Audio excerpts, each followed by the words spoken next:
Hi friends. இப்போ வந்து நேற்று அதாவது மேட்ச் முடிஞ்சிருச்சு. டிசி விசஸ் ஜிடி ஒரு த்ரில்லராக முடிஞ்சுது.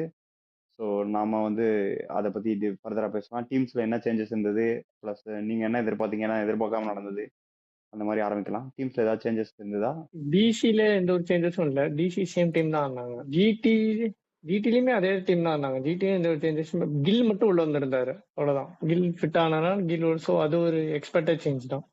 மற்றபடி ஜிடிலயும் எதுவுமே இல்லை. ஸோ லைக் ப்ராப்பர் கான்டெஸ்ட் தான். நோ இன்ஜுரிஸ் எதுவுமே இல்லாம இருந்தாங்க. நான் வந்து நேற்று தனியாக ப்ரிவியூவில் பேசும்போது சொல்லியிருந்தேன், டாஸ் ஜெயிக்கிற டீம் கண்டிப்பாக சேசிங் தான் எடுப்பாங்க. சேசிங் பண்ணுறவங்களுக்கு தான் ஜெயிக்கிறதுக்கு சான்ஸும் நிறைய இருக்குன்ற மாதிரி சொல்லியிருந்தேன். ஸோ மேட்ச்சுமே அந்த மாதிரி தான் போயிட்டு இருந்தது. எங்க மேட்ச் நடுவில் திரும்பிச்சு, ஏதாவது டேர்னிங் பாயிண்ட் அந்த மாதிரி உங்களுக்கு என்ன தோணுது? Turning point definitely like Rashid turning கானோட பாயிண்ட் ஸ்பெல்லு தான். ரஷீத் கான் ஸ்பெல்லு தான். ஏன்னா ரஷீத் கான் லைக் ஸ்பெல் இல்லைன்னா மேட்ச் ஃபைனல் பால் வரைக்குமே வந்திருக்காது. மேட்ச் எப்பயும் முடிஞ்சிருக்கும். ஏன்னா ஒரு பேசர் கூட லைக் அவங்களோட லென்ஸை நெயிலே பண்ணல. எல்லாரும் ஆன் அண்ட் ஆஃபாக தான் இருந்தாங்க. இல்ல, ரபாடா கொஞ்சம் ஓரளவுக்கு நல்லா தான் போட்டாரு, 432. பட் விக்கெட் சொல்லல அவருக்கு. பட் ம், மீதி பேசர்ஸ்னா பொழந்துட்டாங்க. யாருமே ம். 12 எக்கனாமிக் கீழ இல்ல. பக்தா, நீங்க என்ன நினைக்கிறீங்க இந்த மேட்ச் பத்தி? த்ரில்லர் ஃபர்ஸ்ட் இல்ல இந்த ஆக்சுவலா ஜிடி விளையாண்டாலே ஜிடி விளையாண்டாலே ஃபர்ஸ்ட் த்ரில்லிங்கா போகுது. கரெக்ட். பட் என்னன்னா, the absolute first absolute thriller of IPL 26 இது இந்த மேட்ச் தான் அமைஞ்சிருக்கு. ஏன்னா கடைசி வரைக்கும் இது வந்துட்டு யார் ஜெயிப்பாங்கன்னு சொல்ல முடியல. என்னன்னா ஒரு பர்டிகுலர் டைம்ல இது வந்து ஜிடிஸ் டீம் கேம் டு லூஸ் அப்படின்ற மாதிரி இருந்தது. ஒரு பர்டிகுலர் டைம்ல இது வந்து டிசிஸ் கேம் டு லூஸ் அப்படின்ற மாதிரி இருந்தது. ஸோ அந்த மாதிரி மதில் மேல் பூனை மாதிரி மேட்ச் மாறிட்டே தான் இருந்ததே தவிர ஓகே இந்த டீம் ஜெயிச்சிருவாங்கடா அப்படின்ற அளவுக்கு சொல்லவே முடியல. அது ஒரு மாதிரி ரொம்ப இதுவாக இருந்தது. பட் ஒரு சர்ப்ரைசிங் ஃபேக்டர் என்னன்னா, அகைன் அந்த டர்னிங் பாயிண்ட்டை பற்றி நம்ம பேசணும்னா அகைன் வெங்கட் சொன்ன மாதிரி ரஷீத் கானோட ஸ்பெல்லு தான். அஹ், ரொம்ப ஐ மீன் கரெக்டாக அவருக்கு வந்து லைக் ப்ராப்பர் ஒரு 4 இயர்ஸ்க்கு முன்னாடி போட்டுட்டு இருந்த ரஷீத் கான் மாதிரி அவருக்கு லென்ஸ் விழுந்தது. பிக்கே பண்ண முடியல அவரை. நல்லா லைக் நல்ல டேர்னும் ஆச்சு, grip ஆச்சு, பால் நல்லா போட்டிருந்தாரு ஆக்சுவலி. அவரை டேக் ஆன். சரி, எனக்கு இன்னும் என்னன்னா, லாஸ்ட் பால் வந்து ரஷீத் கானோ இதுதான் என்னோட லாஸ்ட் பால் அப்படின்னு ரஷீத் கான் டெலிவரி பண்ணிட்டு இருந்தப்போ அக்சர் பட்டேல் அந்த மாதிரி ஷாட் ஆடி இருந்திருக்க கூடாது. So every batsmans every ball matters in a particular game which is neck to neck. So அந்த இதில் இந்த ஸ்பெல்லோட இது அடிக்க முடியாத ஒரு பவுலரோட ஸ்பெல்லு முடிய போகுது, இந்த பாலை தள்ளிடலாம் அப்படின்னு தள்ளி ஒரு ரன் எடுத்திருந்தா கூட அவங்க டிசி வந்துட்டு ஆக்சுவலாக டை பண்ணியிருப்பாங்க இந்த மேட்சை. அவர் அதுக்கப்புறம் அடுத்த பாலே அக்செப்ட் பண்ணி அவுட்டே இருந்தா கூட இட் டசன்ட் மேட்டர். அந்த பால் அவர் தள்ளி இருந்தாருன்னா DC would have tied that match. But அந்த பால் அவர் அனாவசியமா தேவையில்லாம ரிஸ்க் எடுக்க போய் விக்கெட்டையும் விட்டு அந்த பால் தள்ளி இருந்தாருன்னா ஒரு ரன் கிடைச்சிருக்கு. ஒரு ரன் கிடைச்சிருந்ததுன்னா ட்ரா பண்ணியிருந்திருப்பாங்க. ஸோ இந்த மாதிரி தேவையில்லாம டிசிஷன்ஸை வந்து தப்பான decisions at a wrong time வந்துட்டு டிசி எடுத்துட்டாங்க.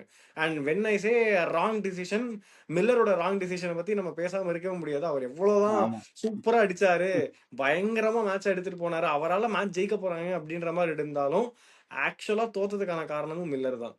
இது யாரா இருந்தாலுமே it's a no brainer to run அந்த பர்டிகுலர் பால்ல. தேவையே இல்லாம வந்து அந்த பால்ல வந்து அவர் ஏன் ஓடாம இருந்தாரு எனக்கு தெரியவே இல்லை. No doubt about his innings. Super innings, super. அந்த இன்னிங்ஸ் அவர் ஆடலைன்னா ஈஸிலி அது அதான் அந்த அந்த நான் என்ன நினைச்சேன்னா ஒருவேளை மில்லருக்கு படாது, ஏன்னா கையில வேற அடிபட்டிருக்கு, ஒருவேளை மில்லருக்கு படாது ஜிடி கேம்ஸ் டு வின் அப்படின்ற மாதிரி நினைச்சிட்டு இருந்தேன். பட் அது திருப்பி இல்லை, இது ஜிசி கேம் டு லூஸ் அப்படின்ற மாதிரி ஒரு டேர்னிங் பாயிண்ட் கொண்டு வந்ததே மில்லரோட இன்னிங்ஸ் தான். பட் அந்த இடத்துல வந்து அது ரன் ஓடி இருக்கணும். அது வெரி வெரி பேட் டெசிஷன். உங்க பாயிண்ட் சொல்லுங்க. இல்ல, அதுதான் மில்லர் வந்து நானுமே ரிட்டையர் ஆயிட்டு போயிட்டு திரும்ப வந்தப்போ, இன்ஜுரியில வந்தப்போ சரி கேஎல் ராகுல் தான் ஃபுல்லா பாத்துக்கணும் போல அப்படின்னு நினைச்சேன். ஆனா பார்த்தா திரும்ப வந்ததுக்கு அப்புறம் தான் ஃபுல் ஆக்ரோஷத்தோட வந்தாரு. 106 மீட்டர் சிக்ஸ், உடஞ்ச கையோட 106 மீட்டர் சிக்ஸ் அடிக்கிறான் மனுஷன். அந்த மாதிரி அடிச்சிட்டு அது ஒரு பாலுக்கு நீ 4 ரன்னோ 5 ரன்னோ அந்த மாதிரி இருக்குன்னா நீ சிங்கிள் ஓடாம இருந்தா ஓகே. அதாவது 2 பாலுக்கு 2 ரன் அடிக்கணும். நீ 2 பாலுக்கு 4 5 இருந்து நீ ஓடாம இருந்ததுன்னா ஓகே தான். பட் 2 பாலுக்கு நீ அது போயிருந்தா டை, நீ அதை பாலை விட்டுட்டு ஓடினா கூட நீ ஜெயிச்சிடலாம். அப்படின்னு இருக்கிறப்போ ஓடாம இருந்ததுன்றது எனக்கு தெரியல, அது என்ன திங்கிங்னே தெரியல. டை ஈஸிலி டை ஆக்கிட்டு குல்தீப் யாதவ் வந்து நீ பேட்டை வச்சு பாலே தொட முடியாத அளவுக்கு மோசமா பேட்டிங் ஆடுற ஆள் கிடையாது. நீ ஃபர்ஸ்ட் பாலே ஒரு பாத்தீங்கன்னா தேர்ட் மன்ல அந்த சிங்கிள் கரெக்ட். வந்து எலிகண்டா எடுத்து தட்டி விடுற ஆள் தான். ஸோ அதை பண்ணிருக்கலாம் அவ்வளோ அவங்க. அதை ஏன் பண்ணலன்றதுதான் தெரியல. அது பண்ணாதனால ஒரு 2 பாயிண்டே போச்சு அவங்களுக்கு. வின்னிங் மொமெண்டம் போச்சு, 2 பாயிண்ட் போச்சு. ஹோம்ல தோத்துருக்காங்க. எல்லாமே நிறைய கொஸ்டின்ஸ் இருக்கு இப்போ அடுத்தடுத்து இது பண்றப்போ. சரி வெங்கட், நீங்க சொல்லுங்க டெல்லியோட மித்த பேட்ஸ்மேன்ஸ் பத்தி சொல்லுங்க. யோகியோட ஆரஞ்சு கேப் அக்கௌண்ட் பிரம்மாண்டமா வந்துட்டாரு, பிரம்மாண்டமா ஒரே மேட்ச்ல. அதான் டெல்லி ஸ்டார்டிங் லைக் 210 இருந்தோடனே அவங்க ரிசல்ட் 210 சேஸ் பண்ணதே இல்லை. அதான் ஃபர்ஸ்ட் டைம் அவங்க சேஸ் பண்றாங்க. ஸோ அவங்க ஓப்பனர்ஸ்மே லைக் கரெக்டாக பிளாட்ஃபார்ம் வெயிட் பண்ணாங்க. பவர் பிளேல விக்கெட்டே தரல டிசி போலர்ஸ்க்கு. நிஷங்கா அவ்வளோ சூப்பராக ஆடினாரு. லைக் எந்த ஒரு ரேஷ் ஷாட்டும் இல்லாமல் ப்ராப்பர் கிரிக்கெட்டிங் ஷாட்ஸ் எல்லாமே. Cover drive, over the mid off. பிரசீத் கானியும் அடிச்சிருப்பாரு. அசோக் சர்மா வந்து ஒரு ஓவர்ல 20 ரன் கிட்ட அடிச்சிருந்திருப்பாரு. அந்த பவர் பிளேயர் ரஷீத் கான் 23. போட்ட ஒரு ஓவர் தான் ரபாடா ஒரு 23. ஸ்ட்ரைட் டிரைவ் ரஷீத் ஆடுவாரு, சூப்பரா இருந்தது.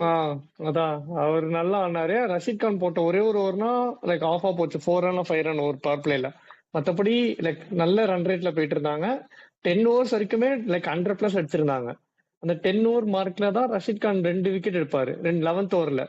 சமீர் ரிஸ்வி அந்த form batter plus like Nitish Rana இப்போதைக்கு ஒரு ஃப்ரீ விக்கெட் மாதிரி தான் ஆடிட்டு இருக்காரு அந்த 3 மேட்சாவுமே. லைக் பெருசா இம்பாக்ட் எதுவுமே கிரியேட் பண்ணல நிதிஷ் ராணா. பிளஸ் சமீர் ரிஸ்வி விக்கெட் எடுத்தோடனே லைக் அவங்களுக்கு லைட்டா ஒரு பேக் ஃபுட் விழுந்து. ஏன்னா ஸ்டப்ஸ் லைக் அந்த டிசி 2 மேட்சுமே சமீர் ரிஸ்வி மட்டும் தான் அடிச்சிருப்பாரு.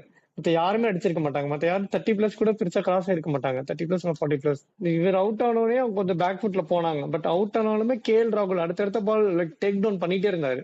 பழைய ராகுல் மாதிரி இல்லாம டீப்பா எடுத்துட்டு போல அந்த டைம்ல.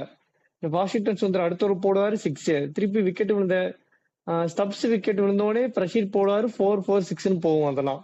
அதெல்லாம் சூப்பரா கவுண்டர் அட்டாக் பண்ணார் ராகுல். ஆனாலும் அவர் அவுட் ஆனோடனே மேட்ச் போயிடுமோன்னு பார்த்தா மில்லர் சூப்பரா எடுத்துட்டு வந்தாரு. ஆனா அந்த கடைசியில தப்பு பண்ணிட்டாரு அவரு. இந்த 2 பால் 2 ரன்ஸ் யாரா இருந்தாலும் ஓடி இருக்கணும் அது. பிகாஸ் ஜெயிக்கிறோமோ இல்லை தோத்துடக்கூடாது. ஒரு சான்ஸ் இருந்திருக்கும் சூப்பர் ஓவர் போயாச்சு. இந்த சான்ஸ் கூட இப்ப இல்லாம போயிடுச்சு அவங்களுக்கு. அவங்க அந்த முடிவு எடுத்தது யாருக்கு நல்லதோ இல்லையோ, எனக்கும் வெங்கட்டுக்கும் நல்லது. நாங்க 2 பேரும் ஜிடி தான் ஜெயிக்கணும் ப்ரெடிக்ட் பண்ணி வச்சிருந்தோம். அதே மாதிரி மில்லர் நன்றிகள். என்ன கேட்டா ஜிடி ஜெயிக்கல, டிசி தோத்துட்டாங்க அப்படிதான் நான் சொல்லுவேன். அப்படிலாம் பேசாத, எங்களுக்கு ஒரு பாயிண்ட் நாங்க ஏத்திட்டோம், அது போதும் எங்களுக்கு. வெங்கட் ஸ்ட்ரீக் மெயின்டைன் பண்றாரு. இப்போ 2 in a row வெங்கட் கரெக்டா ப்ரெடிக்ட் பண்ணிருக்காரு. அதை பத்தி நம்ம பெருசா டிஸ்கஸ் பண்ணி ஆகணும். இப்போ நீ வெற்றி தான். நீ வருஷம் 40 மேட்சுமே அடிக்கிறேன், அவ்வளவுதான். இன்னொன்னு ஒரு சின்ன பிளெஸிங் இன் டிஸ்கைஸ் மாதிரி இருக்கிற ஒரு சின்ன விஷயம் என்னன்னா, இது ஆஃப் த நோட் தான். இது it's not pertaining to DC versus GT match. ஆனா கேஎல் ராகுல் இன்னைக்கே ஃபார்முக்கு வந்துட்டாரு அப்படின்றதுனால சிஎஸ்கே மேட்ச்ல அவர் அடிச்சா அவரை நாங்க தான் ஃபார்முக்கு கொண்டு வந்தோங்கிற மாதிரியான பழி எங்க மேல விடாதுங்கிறத மட்டும் நான் கொஞ்சம் தெளிவா இருக்கேன். அதுக்கு ஒரு ஆள் இருக்காரு டிசில. 3 விக்கெட் இப்பதான் சொன்னாரு. ஞாபகம் இருக்கா ஆர்ஆர்ல இருக்கப்போ? போன வருஷம் ஞாபகம் இருக்கா ஆர்ஆர்ல இருக்கப்போ? நிதிஷ் ராணா சிஎஸ்கே, பயங்கரமா நிதிஷ் ராணா விசஸ் சிஎஸ்கே. இப்ப ஃபார்ம்ல இல்லாம இருக்காரு. உங்க டீமோட தான் அடுத்த மேட்ச். அவன் போன தடவை எனக்கு தெரிஞ்சு 2 மேட்ச் இருந்தது. ஒரு மேட்ச் நிதிஷ் ராணா அடிப்பார், இன்னொரு மேட்ச் கேஎல் ராகுல் அடிப்பார். நம்ம பார்த்த மேட்ச் கேஎல் ராகுல் அடிச்ச மேட்சா இல்ல நம்ம பார்த்த மேட்ச் நிதிஷ் ராணா போனட்டி ராஜஸ்தான்ல போனட்டி நிதிஷ் ராணா டிசி கிடையாது, ராஜஸ்தான்ல அடிச்சான். Okay correct. ஆனா அதான் சிஎஸ்கே அகைன்ஸ்ட் ஒரு மேட்ச் அடிப்பார் ஆக்சுவலா. சோ திரும்ப இருக்கா சனிக்கிழமை ஃபார்ம் கொண்டு வந்துருவீங்களா அவரையும்? தெரியல. ஓகே, அவருக்கு வேணும்னா கொடுக்க தெரியாது, தயாரா தான் இருக்கும். நாங்க கொடுக்கக்கூடிய. ஆனா டிசியை வச்சு சிஎஸ்கே தான் ஃபார்ம் கர போறாங்க சனிக்கிழமை. அது எனக்கு நல்லா தெரியுது. இப்ப இருந்து ஆரம்பிச்சிட்டான்டா. இன்னவனா பேசிக்கோ, எப்படிடா? சரி ஓகே விடு. நான் மும்பை வீடியோக்கு வந்திருக்கலாம், நான் மிஸ் பண்ணிட்டேன், என்னால வர முடியாது சிச்சுவேஷன். அந்த எப்படி பார்த்தாலும் அந்த டீம் தோக்கிற டீம் இல்லையேன்ற மாதிரிதான் இருந்தது. பட் எனிவேஸ் நாங்க தோப்போம், நாங்க ஜெயிக்கிறதுக்கு விளையாடல. இல்ல நம்ம குஜராத்தோட பேட்டிங் பத்தி பேசியே ஆகணும். இந்த மேட்ச் பத்தி பேசுறப்போ ஸ்டார்டிங்ல கில்லு இது சாய் சுதர்ஷன் அவுட் ஆனா கூட பட்லர் அந்த ஒரு இன்னிங்ஸ், நான் நேத்து ப்ரிவியூல நீங்க எல்லாம் இல்லாம தனியா பேசிட்டு இருந்தேன். அப்ப கூட சொல்லியிருந்தேன், இந்த கிரவுண்ட்ல அவர் 50+ ஆவரேஜ் வச்சிருக்காரு, 170+ ஸ்ட்ரைக் ரேட் வச்சிருக்காருன்னு. அதுக்கு ஈக்குவலா ஆடினாரு. வந்தவுடனே இது பட்லர் ஃபார்ம் இல்லாத பட்லர் மாதிரி இல்லையே, ஃபுல் டே ஃபார்ம்ல இருக்க மாதிரி இருக்காரு அப்படின்ற மாதிரி வந்தவுடனே அடிதான். அந்த 6 ஆரம்பிச்சதுதான் பயங்கரமா அடிச்சாரு. எனக்கு தெரிஞ்சு கில்லுமே இன்னும் கொஞ்சம் ஸ்டார்டிங்ல இருந்தே ஃபாஸ்ட் ஆடிடலாம். கடைசி ஃபாஸ்டா ஒரு ஸ்ட்ரைக் ரேட்டை 150 மேல எடுத்துட்டு போயிட்டாரு. அவர் முதல்ல இருந்தே இன்னும் கொஞ்சம் ப்ரோஆக்டிவா ஆடி இருந்தா 220-230 கிட்ட போர்ட்ல போட்டுடலாம்னு நினைக்கிறேன். நீங்க என்ன நினைக்கிறீங்க? ஒரு ப்ராப்ளம் என்னன்னா பட்லர் 70 அடிச்சவனே நீங்க அடிக்கிறீங்க அப்படின்னா அடிக்க போறாங்க. 2 பேரும் அவுட் ஆயிட்டாங்க. சோ மிடில் ஆர்டருமே ஜிடி மிடில் ஆர்டர் ரொம்ப ரொம்ப வீக். லைக் 6th ஓவர்ல இப்ப கில் அவுட் ஆயிருந்தா லைக் 15 ஓவர்ஸ் கூட ஆடி இருப்பாங்களான்னு தெரியல. ஆனா அவ்வளவு வீக்கா இருந்தாங்க. சோ அந்த டைம்ல அவர் எடுத்துதான் போயிருந்தாங்க. கில் இல்லாம சுதர்ஷனா இருந்ததுனால ஏன்னா பட்லர் யாரா இருந்தாலும் 15 ஓவர்ஸ் எடுத்துட்டு போயிருக்கணும். So பரவாயில்ல, கில் அது பண்ணது நல்லதுதான். அது ஒரு பிரச்சனையுமே இல்ல. அவர் இருந்ததுனாலதான் 200 போஸ்ட் பண்ண முடிஞ்சது. இல்லடா இப்போ க்ளோஸ் ஆயிடுச்சு. இப்போ கிட்டத்தட்ட நெக் டு நெக் டெல்லி ஜெயிக்க வேண்டிய மேட்ச் இது. அவங்க விட்டு கரெக்ட் கொடுத்ததுனால தான். இப்ப அவன் பக்தா சொன்ன மாதிரி டெல்லி தோத்ததுனால ஜிடி ஜெயிச்சிட்டாங்கன்னு வச்சுக்கேன். இதே இப்ப சுமன் கில் ஃபர்ஸ்ட் 7 பாலுக்கு 7 அந்த மாதிரி தான் போயிட்டு இருந்தாரு. ஆமா கடைசி ஆமா. தான் டெம்போ ஏத்தி 45 பால் 70ன்னு நினைக்கிறேன். சோ அது வந்து ம் 45 பால் ஒரு 80 இருந்திருந்தா கூட நல்லா இருந்திருக்கும்ன்ற நான். இல்ல இது ஆக்சுவலா எப்படின்னா இது எனக்கு ஒரு பாயிண்ட் இருக்கீங்க. நம்ம வந்துட்டு இது வித் கேஎல் ராகுல்ஸ் இன்னிங்ஸோடயும் நம்ம இதை கம்பேர் பண்ணணும். இது அப்படி பார்த்தீங்கன்னா அவரோட இன்னிங்ஸ் பார்த்தோம்னா அவர் 25 பால் கிட்டத்தட்ட 130 ஸ்ட்ரைக் ரேட்ல தான் ஆடிட்டு இருந்தாரு. Same as Gill. ஏன்னா அந்த டைம்லயுமே வந்து ஒரு பார்ட்னர் தேவை, ஸ்டெபிலைஸ் ஆகணும். ஆரம்பத்துல இருந்து ஆக்சுவலா கேஎல் ராகுலும் சரி பட்லரும் சரி கொஞ்சம் ஸ்லோவா இன்னிங்ஸை ஸ்டார்ட் பண்ணிட்டு அதுக்கப்புறம் அக்ரெசிவா ஆடுவாங்க. பட் இன்னொன்னு என்னன்னா அங்க நிஷங்க் ஆடிட்டு இருந்த போது கேஎல் ராகுல் அடிக்கிறதுக்கான சான்ஸ் தேவைப்படல, அதனால கொஞ்சம் ஸ்லோவா எடுத்துட்டு போனாருன்னே சொல்லலாம். பட் அதுக்கப்புறம் விக்கெட்ஸ் விழ விழ he wanted to stabilise and the more time he spends in the pitch KL ராகுல் பிகம் மோர் லீதல்.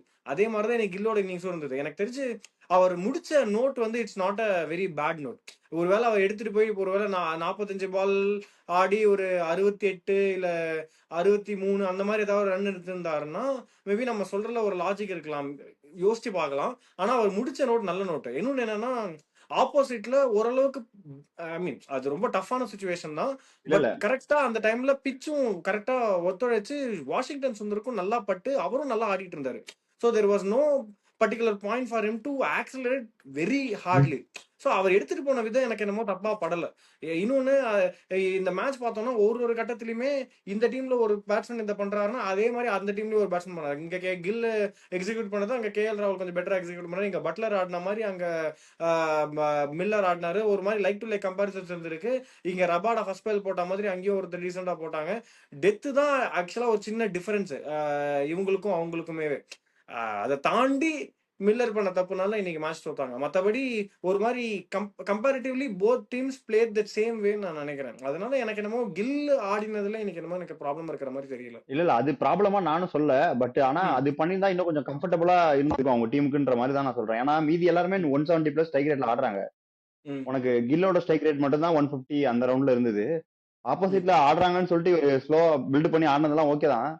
ஏன்னா இப்ப என்ன பிரச்சனைனா உனக்கு டெல்லியில வந்து மில்லர் விப்ராஜ் மாதிரி கடைசியில பினிஷ் பண்றதுக்கு ஆள் இருக்காங்க. இங்க வந்து பிலிப்ஸ் தான் கடைசியா ஆடினாரு. அவருமே 150 ஸ்ட்ரைக் ரேட்ல தான் முடிச்சாரு. அவர் இப்ப நீ 10 பாலுக்கு 30 ஆடி இருந்தாருன்னா நீ இப்ப கில்லோட இன்னிங்ஸ கேள்வி கேட்க தேவையில்ல. அவருமே 10 பால் 15 அடிக்கும் போதுதான் நீ மேல இருக்க ஆள கேட்க வேண்டிய நிலைமை வருது நமக்கு. ஜிடிக்கு வந்து வழக்கம் போலதான் மிடில் ஆர்டர் பிரச்சனை தான் இருக்கு. சோ எல்லாமே நம்ம ஓபனர்ஸ கேள்வி கேட்கிற மாதிரி ஆயிடுது. இல்ல அந்த இடத்துல எனக்கு தெரியல.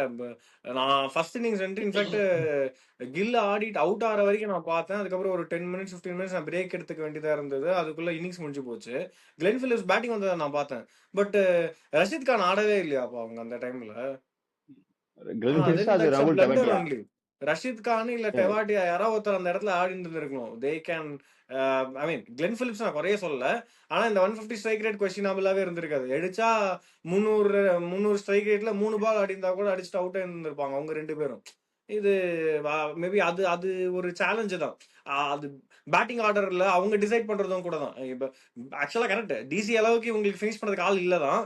ஆனா கிளென் பிலிப்ஸோட ரஷீத் கான் ஒரு டெவாட்டியா இந்த பர்டிகுலர் கான்டெக்ட் ஆஃப் த கேம்ல நல்லா ஃபினிஷ் பண்ணிருப்பாங்க. எனக்கு ஒரு சின்ன பாயிண்ட். இல்ல இன்னைக்கு இப்ப ஜெயிச்சதுனால அந்த கொஸ்டின் தான் நம்ம யாருமே கேட்க போறது இல்லைன்னு வையேன். ஒருவேளை மில்லர் வந்து அந்த ஒரு சிங்கிள் ரன் ஓடி ஜிடி ஜெயிச்சிருந்தாங்கன்னா இந்த கொஸ்டின் தான் மேஜர் கொஸ்டினாவே வந்து நின்றுக்கும். அதனாலதான் நான் அதை கேட்டேன். கில் அவுட் ஆகிருந்தா மேபி அவங்க 160லயே முடிஞ்சிருப்பாங்க. சோ அது ரொம்ப ரொம்ப ஈஸி வின்னா இருக்கும் டிசிக்கு.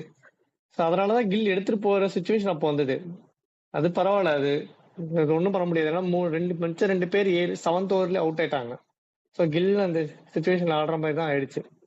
அது பரவாயில்ல. அது குறை சொல்ற மாதிரி இல்ல, பாத்துக்கலாம். அது எங்களோட ஸ்குவாட் பிரச்சனை தான். கில்லோட இன்னிங்ஸ் குறை சொல்ற மாதிரி இல்ல. அவங்க மிடில் ஆர்டர் அப்படி பண்றதுனால நம்ம இந்த கேள்வி ஸ்ட்ரைக் ரேட் கேள்வி கேட்கிறோம். அதனாலதான் ஹார்ஷா போக முடியாது கில்லு மேலேயும். Like middle order squad players இல்லாததுனால அது பரவாயில்ல தான். 200 பிளஸ் போஸ்ட் பண்ணிட்டாங்களா. ஆனா இப்ப பத்துறது இல்லையாப்பா 200 பிளஸ் வந்துட்டாங்களே. ஜெயிச்சுக்க வேண்டிய மேட்ச். சரி விடு, அது போயிடுச்சு, அவ்வளவுதான். நம்ம 2 பாயிண்ட் எடுத்துட்டோம் ஆளுக்கு ஒண்ணு. சோ ஜாலியா அடுத்த மேட்ச் ரிவ்யூ போலாம். நம்ம அடுத்தடுத்து கண்டினியூ பண்ணலாம். ஸோ இதோட இந்த வீடியோவை முடித்துக் கொள்கிறோம். நீங்களும் உங்களுக்கு என்ன தோணுதோ கமெண்ட்ல சொல்லுங்க. ஸோ பாய் பாய். உங்களிடமிருந்து விடைபெறுவது உங்கள் உல்ஃப்ஸ் வெர்ஸ். ஊர் சுத்தி பயவுல நினைச்சியா? நாங்கெல்லாம் வயிறு நிறைய சாப்பிடணும், வஞ்சனம் இல்லாம உழைக்கணும். ஆஹா, அருமையான பாலிசி. Keep it